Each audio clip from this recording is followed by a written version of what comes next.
Hold these, would you? And tell the valet we'll need the car at 10. My father pressed the coat check tickets into my hand without looking at me, turning his own daughter into staff in front of 200 people. His whole career on the walls. His name on the honor. And me in a gown that cost more than his pension, holding his coat tickets like a girl he'd never bothered to learn the name of.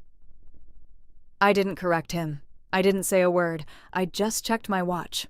Because in 20 minutes, the foundation that had funded his entire retirement, the endowment that paid for that ballroom, that honor, the comfortable rest of his life, was going to walk on stage and announce the name on its check.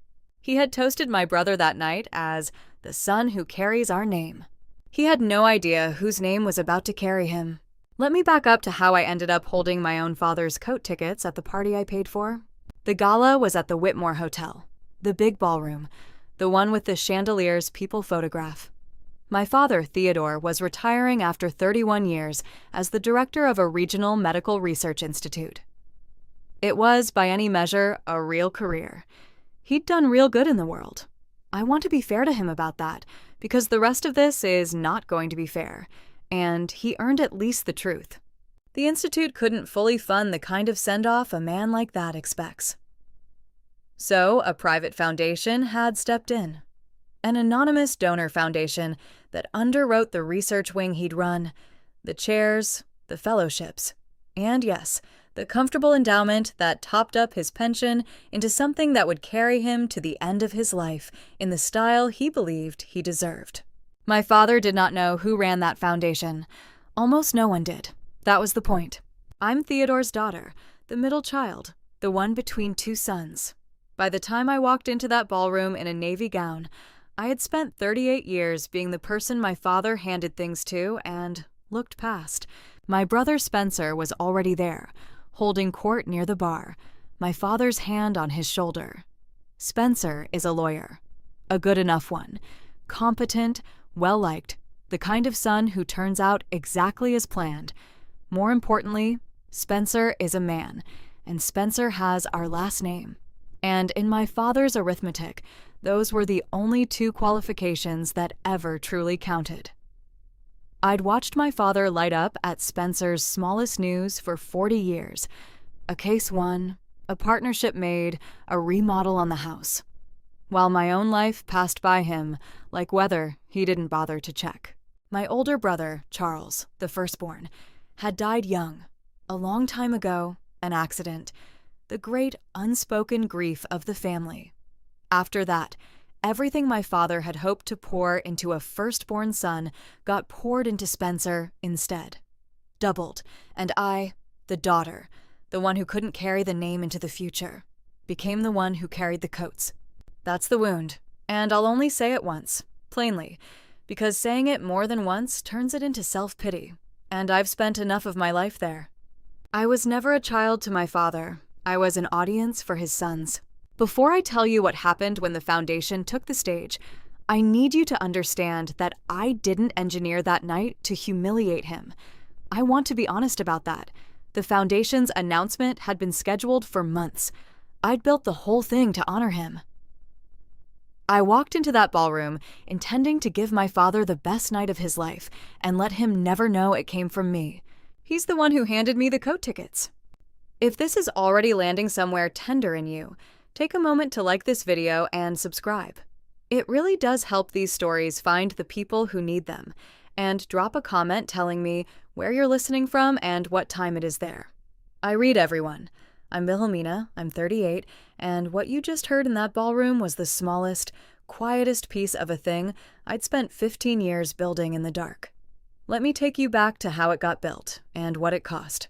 It started 15 years ago with a number on a balance sheet. I went into finance, not because I loved money. I went into it because money was the one language in my family that earned a nod.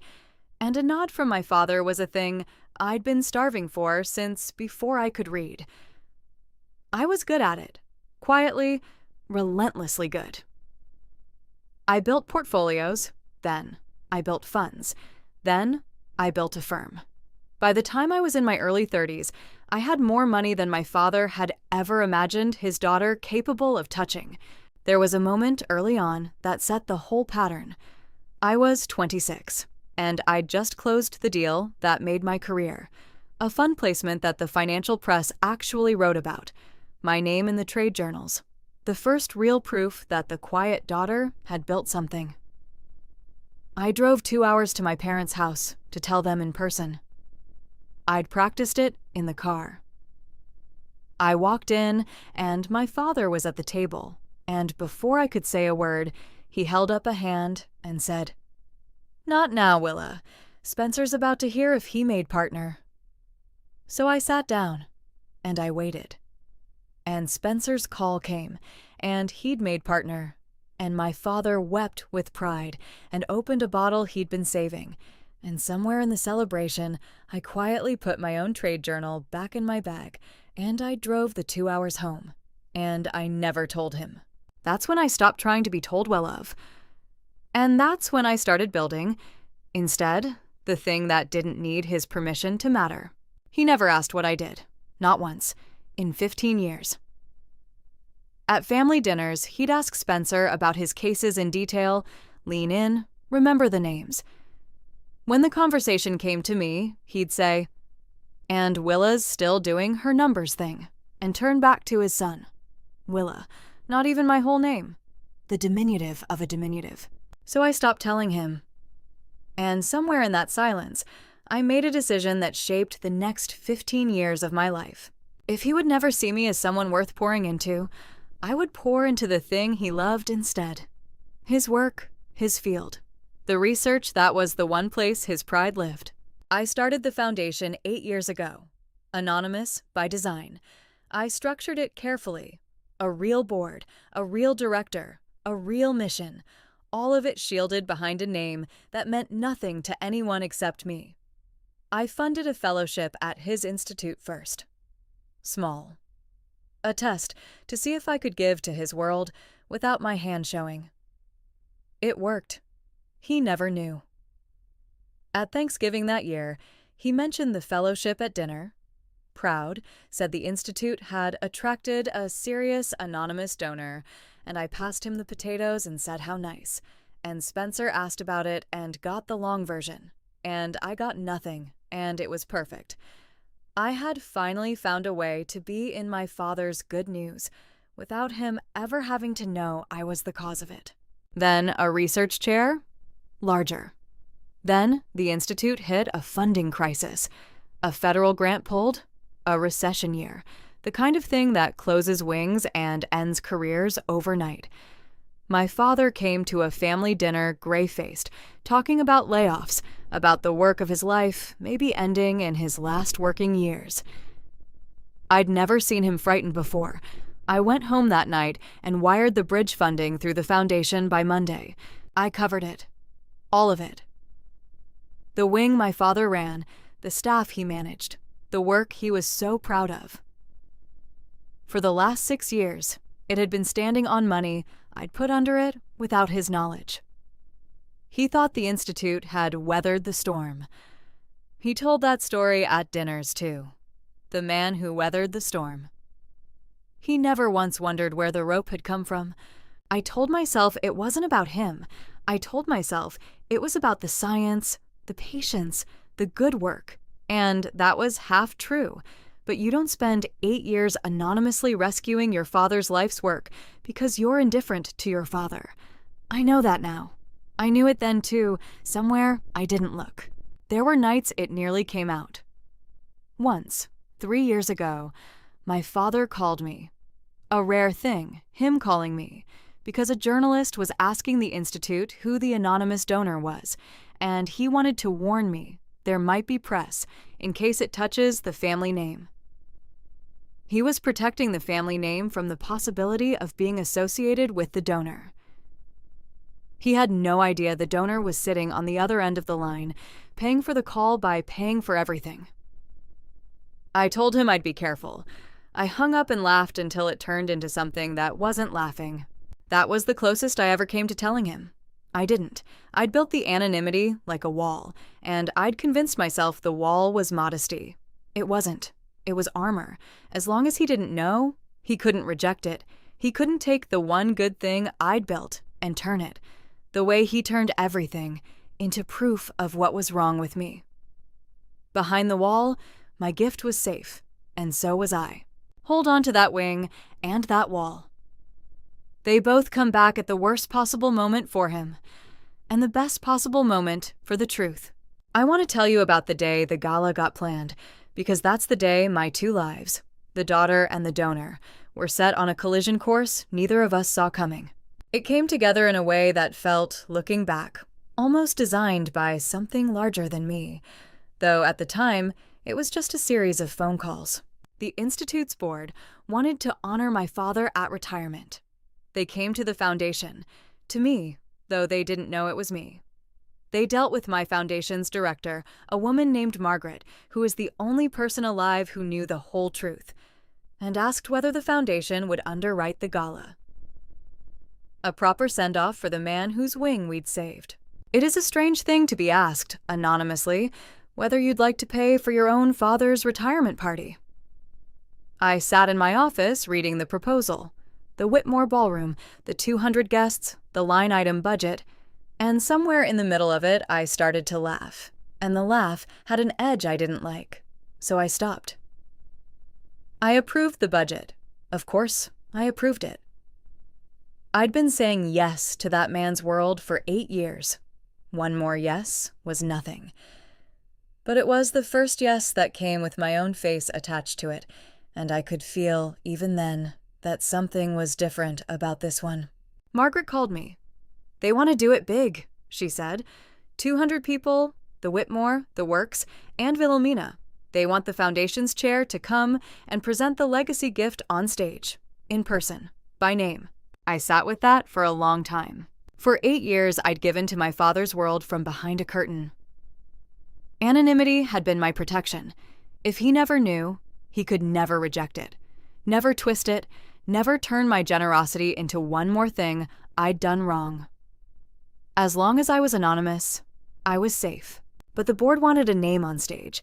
They wanted the human being behind the money to stand up and hand my father his legacy in front of 200 people. I could have sent Margaret. I could have stayed the curtain. I almost did. What do you think you'd have done? Sit with that for a second before I tell you. You've spent your life invisible to someone, and the one chance to be seen by them requires you to also be seen, rejecting your own invisibility, in public, with no way to take it back. Would you step out from behind the curtain? Tell me your honest answer in the comments. I want to know who I'd have been if I'd been you. I sat on the decision for 2 weeks. Margaret, who had kept my secret for 8 years and never once asked me to explain it, finally did ask. We were in the foundation's office, late, and she put down the gala file and said, "Wilhelmina, can I say something I've never said?" "You've earned it," I told her. "You've given away more money to that man's world than most people earn in 3 lifetimes," she said. "And in 8 years, I've never once heard you say you wanted anything back. I don't think that's generosity anymore. I think it's a woman waiting to be allowed to want something." She let that sit. If you go on that stage, you're going to want something. Are you ready for what happens if he can't give it to you? I didn't answer her. I couldn't, because she'd named the thing I'd been pretending for 8 years wasn't there. I told Margaret I'd present it myself. I signed the endowment letter the same week. I remember the moment because I made it a moment. I cleared my desk, I read every line, and at the bottom, where for 8 years I'd signed for an anonymous foundation, I signed my own name. Wilhelmina Anderson, Chair. The first document in 8 years to carry my name into my father's world. My hand was steady. I sat looking at the signature for a long time, the way you look at a door you're about to walk through and can't walk back out of. I didn't tell Margaret why I'd decided to present it myself. I'm not sure I fully knew why. But underneath the reasons I gave, that the gift deserved a face that the board had asked, was a smaller, older voice that I'd been ignoring my whole life. I wanted my father to see me. Just once. Just for the length of one announcement. I wanted to stand on a stage in front of everyone he respected and have him understand that the daughter he handed things to was the one holding all of it up. I want to be clear. Even then, I planned to be gentle. I was going to present the gift, accept his surprise, let him have his night, and never once say the cruel and obvious thing. I had the whole, graceful version written in my head. I even rehearsed it with Margaret 2 days before. She'd asked to go over the remarks. I read her the draft. Warm, generous, a daughter honoring a father, the foundation's chair presenting a legacy gift with no mention of the war underneath it. Margaret listened to the whole thing, and then she set the page down and said, "That's beautiful, and it's a lie." I asked her what she meant. "You've written remarks for the father you wish you had," she said. "Not the one who's going to be standing next to you. I've watched you give that man everything for 8 years and get nothing back. If you go up there with this, and he does what he always does, looks past you, makes it about Spencer, treats the moment as his, are you going to be able to stand there and read these gracious words while he does it? Or are you going to break?" I didn't have an answer. I told her I'd be fine. I told her I'd practiced not breaking my whole life. She gave me a long look, the look of the one person who'd seen behind my wall for 8 years, and she said, "Wilhelmina, just promise me you'll let yourself say the true thing if the moment asks for it. You've earned at least one true thing." I promised her I wouldn't need to. Then he handed me the coat tickets, and the graceful version walked out the door, and Margaret's true thing was the only thing I had left. Now I need to tell you about the night itself, because you've heard the ending and not the build, and the build is where the wound lives. The 2 weeks before the gala were the strangest of my life, because I had to live inside both of my lives at once and let neither one see the other. By day, I was the foundation chair, on calls with Margaret and the board, finalizing the wording of the legacy announcement, approving the program, signing the endowment letter that would keep my father comfortable until he died. By night, I was Theodore's daughter, getting the same logistics calls he sent to everyone, the ones about timing and seating and whether I could help keep your mother's sister away from the wine. He called me 4 times in those 2 weeks. Every call was a task. Not once did he ask how I was. Not once did it occur to him that the daughter he was assigning errands to was, on the other line, the woman his entire retirement stood on. There was a version of me that wanted to crack in those 2 weeks. To just say it on the phone, "Dad, it's me, the foundation is me, it's always been me," and end the strangeness. But I'd learned, building funds for a living, that timing is its own kind of evidence.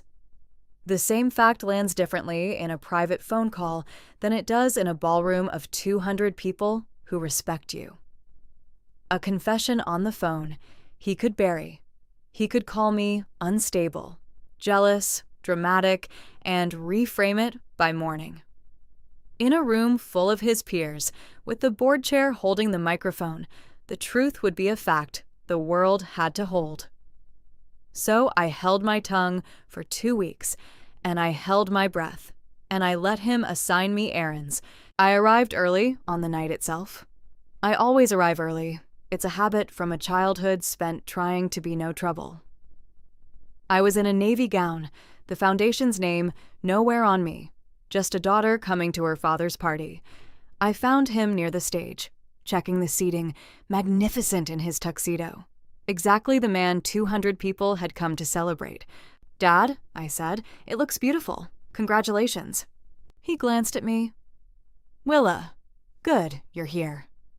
And then, without a pause, without a thought, the way you'd address a passing waiter, he took the coat tickets from his breast pocket and pressed them into my hand. "Hold these, would you? And tell the valet we'll need the car at 10. That was our entire conversation. He'd already turned back to the seating chart. I stood there holding his coat tickets at the party my money had paid for, and I felt the old thing rise, the swallowing, the smiling, the becoming small that 38 years had made automatic. And then, for the first time in my life, I felt something underneath it. Cold, clear, final. I put the coat tickets in my own clutch. I did not give them to the valet. I checked my watch instead. In 20 minutes, the foundation would be called to the stage. In 20 minutes, the curtain I'd hidden behind for 8 years was going to come down, and I was no longer planning to be gentle about it. I want to describe those 20 minutes because they were the longest of my life, and I lived every second of them as two people. I found my seat. Not at the head table. My father's table held Spencer, my mother, the board chair, the people who carried the name.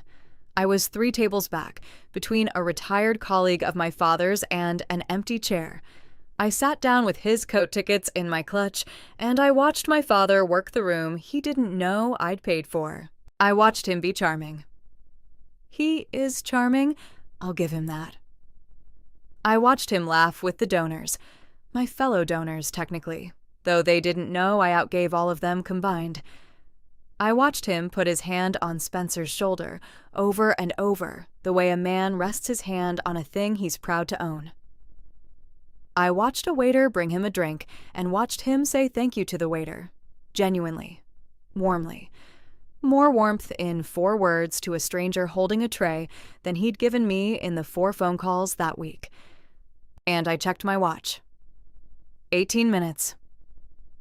I felt the old animal in me, the one that had spent 38 years waiting to be waved over to the head table, and I felt it understand, slowly, that the wave was never coming. 15 minutes.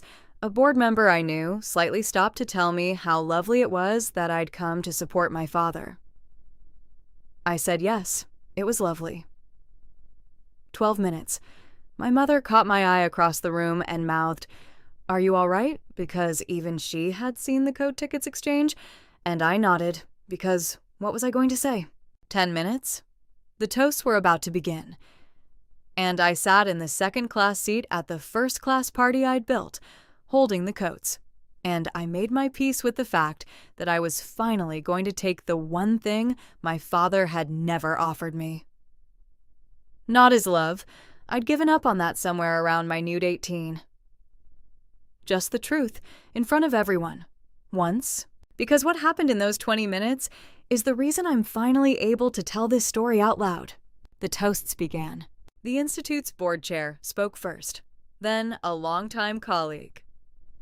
Then my father stood, and the room hushed, and he gave the speech of a man who believed completely that he had built everything he was standing in. He thanked his colleagues by name, every one of them, the long, generous version, the same attention he'd given the waiter, the same attention he'd given Spencer's cases for 40 years and my whole life, never once. He thanked the Institute. He thanked the board. He even thanked, with a gracious nod, the anonymous foundation whose generosity has meant so much to this work. And I sat 3 tables back and watched my father thank me without knowing it. In the same breath he used for the catering.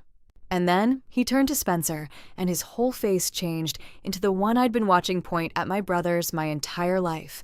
Open, lit, proud, the face I'd spent 38 years trying and failing to turn toward myself. "And I want to say something about my son," he said. "Spencer, the son who carries our name forward. After we lost Charles," his voice caught, the way it always caught on Charles, the only grief he'd ever let himself show. "I thought a part of this family's future was gone for good. And then Spencer became the man he is. A father couldn't ask for a better legacy than a son who carries the name. Everything I've built means something because there's a Spencer to carry it on." The room applauded. Spencer beamed. My father's eyes were shining. He did not mention me. He mentioned Charles, the dead son. He mentioned Spencer, the living one. He stood in a room I had paid for, with the name of my foundation already in his mouth without his knowing it, and he built the entire legacy of his life out of his 2 sons, the lost one and the kept one, and his daughter, the one who'd actually carried the work into the future, did not appear in the story at all. Not as a builder, not as a child, not even as the woman holding his coats. I had been edited out of my father's life by my father, live into a microphone in front of 200 witnesses, 200 people, and I was not in his speech at all. Not as a daughter, not as a guest, not as a footnote. I was the woman holding his coat tickets, and in the official record of his life, as he told it that night, I did not exist. I'd known, intellectually, that this was true my whole life. But there's a difference between knowing a thing and hearing it said into a microphone in front of 200 people. Something in my chest, some last childish hope I'd never admitted to carrying, the one that had whispered, maybe tonight, maybe at the end of everything, he'll find a way to name you too, went quiet, and it did not come back. I had spent 38 years auditioning for a part in his story. And he'd just announced, publicly, with shining eyes, that the part did not exist. Here's the thing I have never told anyone. For 1 second, sitting at that third-row table with his coat tickets in my clutch, I almost stood up and left. Not to the stage. Out the door. Home. I almost let him keep his night and his sons and his shining eyes, and quietly kept funding him forever from behind the wall, and let the part of me that hoped die quietly the way it had been dying for 38 years. It would have been easier. It was the move I'd made 1,000 times. I didn't cry. I want you to know I didn't cry. I'd learned not to a long time ago. I just looked down at the Foundation's program in my hands, at the line near the end that read, Presentation of the Legacy Endowment, Foundation Chair. And I waited. Take a breath here. Because in about 90 seconds, the man who just told 200 people his legacy was his son was going to find out whose money his entire legacy stood on. And he was going to find out the way I'd found out I was invisible, in public, with no chance to take it back. The board chair returned to the podium, shuffling his cards, and I felt the room settle for what everyone assumed would be one more tribute to a retiring great man. My father stepped back from center stage with the easy grace of someone who'd been applauded his whole life, hands folded ready to receive. I slid my own program out of my clutch and looked at the line one more time. Presentation of the Legacy Endowment, Foundation Chair. And I felt my pulse in my throat, steady but loud. 8 years behind a wall. 38 years behind a smile, and it all came down to whatever I did in the next 90 seconds. Before we close, the board chair said, we come to the most significant gift of the evening. For the last 8 years, this institute, and Dr. Theodore's research wing in particular, has been sustained by a private foundation whose chair has, until tonight, insisted on complete anonymity. That wing exists because of them. Several of you in this room have careers because of them. Tonight, for the first time, that chair has agreed to present the Legacy Endowment in person. A murmur ran through the room. My father, on stage, smiled the gracious smile of a man about to receive yet another tribute he assumed was for him. Please welcome, the board chair said, the chair and founder of the Charles Anderson Foundation, Wilhelmina Anderson. The name landed in the room like a glass dropped on marble. I want to stop here and tell you something I haven't said yet, because this is the moment it mattered. I had named the foundation 8 years ago for my dead older brother, Charles. The firstborn son my father had grieved his whole life and poured into Spencer's memory. I had taken the name of the son my father couldn't stop loving, and I had quietly built it into the thing that saved my father's work. And I had never told a living soul why. 200 heads turned. Not to the stage, to me, to the woman in the navy gown holding the coat tickets. There was a sound in the room I'll never forget. The particular sound 200 people make when a single fact rearranges everything they thought they knew. Not a gasp. Quieter than that. A collective intake, chair shifting, the rustle of a whole room turning as one body to find me. The retired colleague beside me leaned back as if I'd become a different person in the chair next to his, which, to him, I had. A minute earlier, I'd been Theodore's daughter, the one who held the coats. Now, I was the name on the check that built the room. My father, on stage, was still smiling. He hadn't understood yet. His eyes were searching the crowd for the distinguished stranger he expected, some white-haired captain of industry, the kind of person he believed wrote checks like that. He was looking everywhere but at me, because I was the last person in that room he would ever have imagined standing up. I set the tickets down on the table, his coat tickets on the white tablecloth, deliberately where they would stay. And I stood. The navy gown, the whole room watching. I walked, unhurried, the length of the ballroom I had paid for, between tables of people who'd come to honor a man who just handed me his coats. I climbed the 3 steps to stand beside my father, who was staring at me now, finally, as though a piece of furniture had stood up and spoken. There was a half-second, I saw it, where the truth almost reached him, where his face almost opened. Then it closed against it, because the only alternative to not understanding was understanding, and understanding was the one thing he'd spent 38 years refusing to do. He found the lie first. They always reach for the lie first. There must be a mistake, he said, half to me, half to the room, with a small laugh meant to smooth it over. My daughter does numbers, small accounts. She couldn't possibly... He turned to the board chair. This is some kind of confusion. That's the lie, the first one, and the room heard it. I didn't argue with him. I'd learned in 15 years of his looking past me that you don't argue with Theodore Anderson. You let the facts do it. The board chair, gently and a little confused, stepped in. There's no confusion, Dr. Anderson. The Charles Anderson Foundation has been the Institute's largest private donor since... The Charles Anderson... My father stopped. The name reached him before the rest of it did. His face did something I had never seen it do in 38 years. It came apart, just slightly, the practiced surface cracking around the one name that had always been able to crack him. Charles, he said. Barely a word. You named it, for Charles. For your son, I said. My first words on that stage, quiet into the microphone so the whole room could hear them. The one you couldn't stop loving. I named the thing that saved your life's work after the child you actually mourned.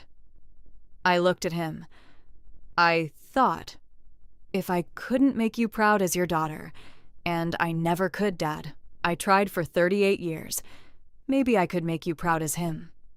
Maybe you'd love the foundation the way you loved Charles, even if you could never love me. I hadn't planned to say that. It was the truest thing I'd ever said out loud to my father, and I said it in front of 200 people, and I watched it land in him like a blade going in slow. The room had gone completely silent. Real silence. The kind that has weight, that presses down on a table and dares anyone to lift it. That was the first evidence. Not a document, my own voice, my own admission, said plainly where he couldn't dodge it. And he denied it, the way he'd denied my whole life. He shook his head. Willa, this is inappropriate, this is my night. I know it's your night, Dad. I reached into my clutch.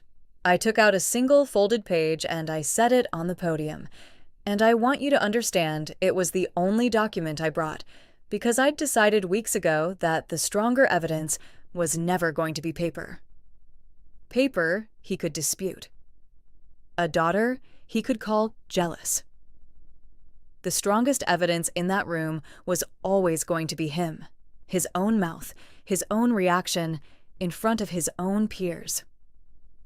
The page was just there to make him say the thing. That's the endowment letter, I said. The wing you ran for the last 6 years. The chairs, the fellowships, The pension top-up that's going to keep you comfortable for the rest of your life. All of it funded by that foundation. By me. I let it sit. You've been standing on my money for 6 years and calling it your legacy. Stronger evidence. The room leaned in. I watched the board chair pick up the page, read it, and go pale, because he knew the numbers, and he knew what they meant, and he knew they were real. Spencer, near the bar, had gone very still. A man watching the floor of his own life quietly rearrange. And then my father did the thing I'd been waiting 38 years for, though I never knew I was waiting for it. He lost control. On his own. In front of everyone. I didn't pull it out of him. He reached for the cruelest thing he had, because it was the only weapon he'd ever used on me. And he used it one last time, without understanding that this time, the whole room was watching. "You did this to embarrass me," he said, and his voice rose, ugly, off the practice charm. "You bought your way into my life because you couldn't earn a place in it. You always were jealous of your brothers. You couldn't carry the name, so you tried to buy it. This is pathetic, Willa, even for you." He said it into a live microphone. In front of 200 people, including the entire board of the institute he'd just retired from. Including Spencer, who was hearing, for the first time, exactly what his father thought a child was worth when that child wasn't him. The room heard all of it, and the room turned. I watched it happen the way I'd once watched markets turn. Slowly, then all at once. The board chair beside the podium had gone rigid, his hand half raised, the practiced host caught with no script for a man insulting his own daughter into the institute's microphone.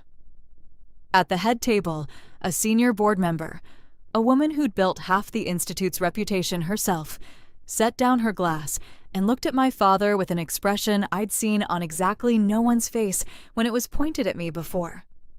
Disgust. Open, unhidden disgust, aimed at Theodore Anderson in his own ballroom, on his own night.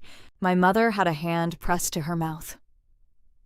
Spencer had stood halfway up from his chair, gripping the table edge, his face white, looking back and forth between his father and me, like a man watching two strangers wearing the faces of his family. And somewhere in the back, near the bar, a single colleague began, very quietly, to clap. Not for my father, for me. Then another. It didn't become applause. It was too stunned a room for applause. But it became a sound, a low, scattered acknowledgement moving through 200 people. And every clap of it was a vote my father lost in real time. He heard it. He heard it land. And for the first time in his life, Theodore Anderson stood in a room full of people who respected him and felt the respect drain out of it, and he had no idea how to get it back, because the only tool he'd ever used to manage me had just been used in front of everyone who mattered, and it hadn't worked. It had cost him the room. I let it land. I didn't flinch, and then I said the only thing left to say. "I didn't buy a place in your life, Dad. I bought your life's work anonymously for 8 years and asked for nothing. The only thing I ever wanted from you?" And here my voice did the one thing I'd promised myself it wouldn't. It cracked. Just slightly. Just enough. Was for you to say my name. My whole name. One time. And you handed me your coat tickets instead. My father opened his mouth. Whatever was in it. Another insult, a denial, a plea. He didn't get it out. Because the room had already decided. I watched him feel it. I watched a man who had spent his whole life certain of his own importance discover, in the space of 2 minutes, that the room's regard had never been load-bearing, that it could go, that it had gone. He reached for the podium with one hand, steadying himself, and for the first time, he looked not magnificent, just old. I turned to the board chair. My voice was level again. The crack had come and gone, and it had been enough. "The endowment stands," I said clearly, so the whole room would carry it home. The wing is funded, the fellowships continue, none of the staff and none of the science is affected. That was never theirs to lose, and it never will be. I wanted that on the record. I wanted 200 people to know that whatever happened to my father's pride, not one researcher would lose their work over a family's broken night. I looked back at my father. It was just never going to have his name on it, I said. It has my brother's. Then I stepped off the stage. I want to tell you what those 3 steps down felt like, because in 38 years of waiting to be seen by that man, it was the first time I'd ever turned my back on him in front of an audience instead of the other way around. The room parted for me. 200 people, and not one of them was looking at my father anymore. They were looking at me. And for the first time in my life, the looks weren't pity, weren't dismissal, weren't the practiced patience people gave the daughter who did her numbers thing. They were something I had no childhood word for. It took me until I reached the back of the room to name it. Respect. 200 people were looking at me with respect. In the one room I'd built precisely so they'd look at my father that way, and the irony of it sat in my chest like a stone and a wing at the same time. My mother caught my arm near the door. She'd never been cruel to me, my mother, just absent in her own way. A woman who'd organized her whole life around managing my father's moods and had no energy left over to notice mine. "Willa," she said, was that all true? The money? All of it?" "All of it, Mom." She looked back at the stage, at her husband standing alone at a podium in a room that had turned away from him, and something complicated moved across her face. "He's going to be impossible about this," she said. And then, quieter, the closest she ever came. "I should have seen you. I was so busy watching him, I never once watched you." It wasn't an apology, but it was a confession. And from my mother, those were nearly the same thing. I squeezed her hand and I walked out into the night, and I did not give the valet the coat tickets, and I drove myself home. If you've ever had to stop performing for someone who was only ever going to clap for somebody else, I'd genuinely like to know how you finally walked off the stage. Tell me below, however quietly you need to. Here's what happened after, because the after is where I actually got free. My father did not apologize. I'd stopped expecting it somewhere on the stairs of that stage. A man who can call his own daughter pathetic into a microphone at the party she paid for does not have an apology in him. He has only the story where he's the wronged one, and he spent the following weeks telling it. I humiliated him. I ambushed him. I made his retirement about myself. But 200 people had heard him. The board had heard him. And the board, it turned out, took a dim view of a retiring director who, on learning his life's work, had been quietly rescued by his own daughter, responded by calling her pathetic in front of his donors. The warmth around my father cooled fast. The honorary title they'd planned to give him, an emeritus chair, his name on a room, went quietly unmentioned and then quietly canceled, the way these things die in institutions with no announcement, just an absence where the honor was supposed to be. He kept his pension. I want to be clear about that, because it mattered to me more than the revenge did. I made sure of it. The endowment held. The wing stayed funded. The fellowship stayed open. Not one researcher lost a job. Not one patient lost a trial. Because I refused to let one bad night of mine cost the science anything that was never the science's fault. My father got to keep the comfortable retirement I'd built for him. He just had to spend it knowing whose money it was. That was the part I couldn't have planned and didn't expect to feel. The cruelest thing I did to my father wasn't exposing him. It was funding him anyway. Letting him live out his days in comfort I provided every single month. A quiet endowment check arriving like a fact he could never again pretend not to see. He'd called me pathetic, and then He had to be kept by me for the rest of his life. There's no revenge sharper than generosity. The other person can't refuse and can't repay. The legacy he'd toasted his son to that night was, from that night forward, a thing everyone in his world knew the real name of. His colleagues knew. The board knew. The young researchers whose careers I'd funded knew. My father retired into a world that now understood, all of it, exactly where the great man's greatness had been standing. The drive home from the gala was the strangest peace I've ever felt. I'd just watched my father come apart in front of his entire world, and I kept waiting for the triumph, the satisfaction, the thing I'd half expected revenge to feel like. It never arrived. What arrived instead, somewhere on the highway with the city lights sliding past, was quiet. Just quiet. The particular quiet of having finally set down a weight you'd carried so long you'd forgotten it was a weight and not a part of your own body. My hands on the wheel didn't ache. I noticed that, for the first time in years, nothing in me was clenched. Spencer called me a week later. I almost didn't pick up. I picked up because I was curious which version of my brother I was going to get. I got the real one.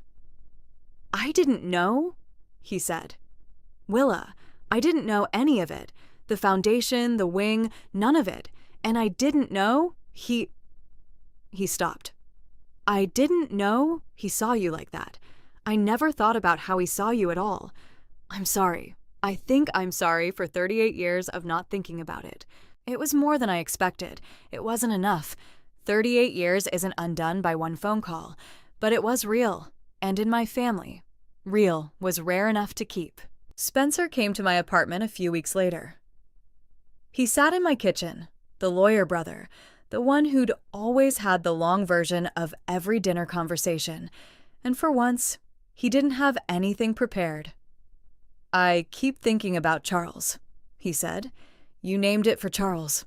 Dad spent 30 years making me into the replacement for a dead son, and you went and did the actual thing.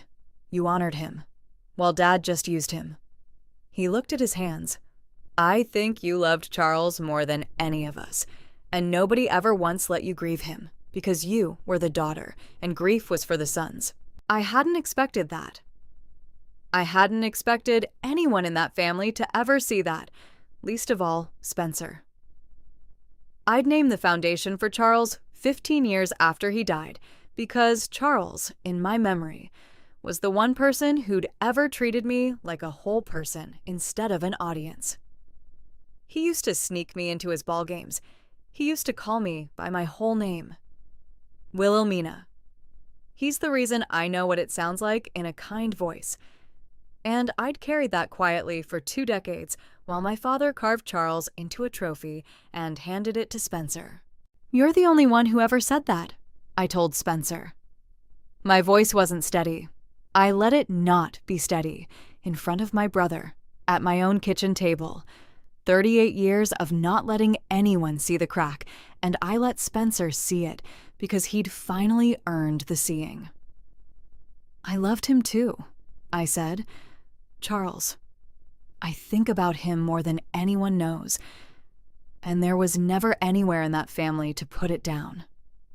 "Put it down here," Spencer said. "I'm not Dad. I can hold it." And he did. We sat in my kitchen for 2 hours, and we talked about our dead brother, the good one, the kind one, the only one who'd ever called me by my whole name. And for the first time in 38 years, the grief had somewhere to go besides the inside of my own chest. "Thank you," I told him. "Spencer and I are something now. Not close, but honest. He carries the name, and I carry the truth. And for the first time, we've stopped competing over a father who only ever had room in his story for one of us." We talk about Charles now. Sometimes, 2 siblings finally allowed to miss the brother we both loved. That's its own kind of healing, and it's one I never thought I'd get. My mother called once more, a month after the gala. She didn't defend him. That was new. "He's not doing well," she said. "Not sick, just smaller. He doesn't understand what happened. He keeps saying he doesn't understand. She paused. I think he genuinely doesn't, Willa. I think he never once looked at you long enough to know there was anything to understand. I know, Mom, I said. And I did. That was the thing I'd finally accepted. My father hadn't withheld his love from me out of cruelty. He'd withheld it the way you withhold something from a person you've never quite registered is in the room. The not seeing was so complete it wasn't even a decision. You can't forgive that exactly, but you can stop standing in front of it, waiting. I had coffee with Margaret the following month, my foundation's director, the one person who'd known the whole secret for 8 years. She asked if I regretted stepping out from behind the curtain. I thought about it for a long time, turning the cup in my hands. No, I said. I spent 8 years telling myself the anonymity was protecting the science. It was protecting me. As long as he never knew, I never had to find out, he wouldn't have cared. I set the cup down. Now I know, and knowing is worse, and it's better, and it's finally mine. Margaret nodded slowly. You said the true thing in the end, she said. On the stage. I heard about it. You let your voice break. I did. Good, she said. 8 years. You'd earned one true thing. And she reached across the table and squeezed my hand, the way Charles used to, the way almost no one in my family ever had, and I let her, and I didn't pull away. My father tried, once, to reframe it. Months later, through my mother, he sent word that he was willing to put the misunderstanding behind us, that he'd always known I had a good head for money, and that perhaps the foundation and the family could find a way forward together.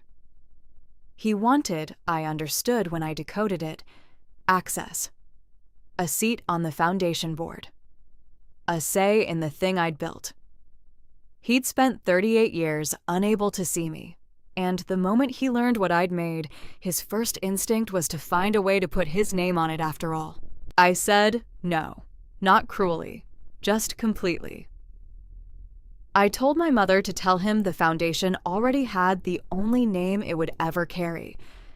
And it was Charles's, and there was no seat at that table for a man who'd handed his daughter the coats. He never reached out again directly. I think, in the end, he found it easier to be the wronged man in the story than to sit in a room where the daughter held the gavel. That's the thing nobody tells you about being seen by the person who never saw you.